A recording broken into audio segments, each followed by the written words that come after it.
Carolyn Hennessy plays Diane as a woman wanting love, but not someone who will play second fiddle on GH.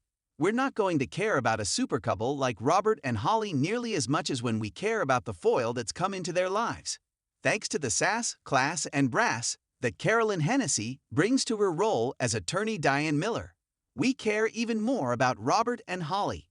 We care about Diane too. G's writers gave Hennessy two arenas in which to play this week: the law and her personal life. We were reminded that no one is going to rattle Diane when it comes to being a lawyer, not even her longtime client. After Sonny, Maurice Benard, pointed out to Diane that she didn't necessarily have to be a stickler to the rules, Diane set him straight.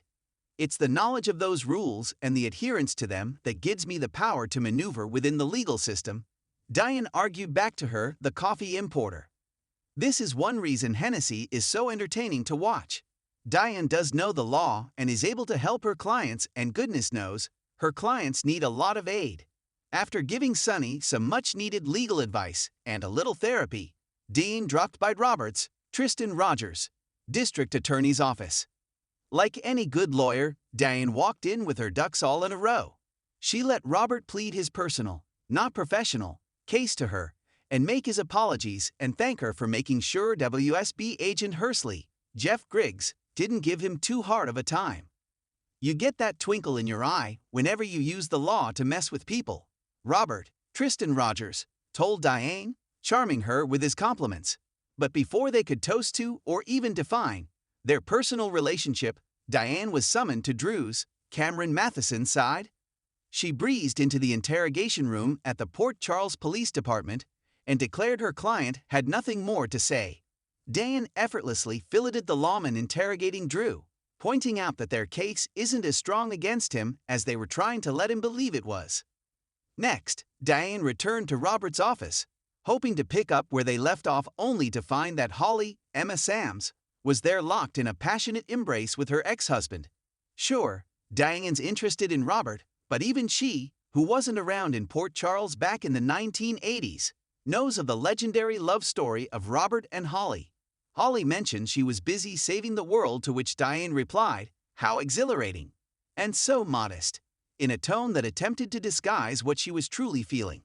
After Holly excused herself, Diane told Robert she didn't need his apologies, but she would take the truth. "I will not build a relationship with a man who does want to be with me," Diane informed Robert. She chuckled after Robert referred to his enjoying the time they were spending together. "Consider me swept off my feet." The attorney laughed. Diane informed Robert that she would not be in competition for his feelings, especially as that competition included the woman who is the love of his life. "Have you really left Holly behind?" Diane inquired, as if Robert were on the witness stand. Robert offered his side of the story, which prompted Diane to call for a recess. She firmly told Robert not to call her until he knows what he wants. Whether she's living Diane's personal or professional life, Hennessy embodies classic dames from movies of savvy and sophisticated broads. We mean that in the best possible use of the word, who aren't afraid to speak their truth and let the men in their lives know what's what. We don't know whether or not Robert and Diane will take their relationship into a full-blown romance.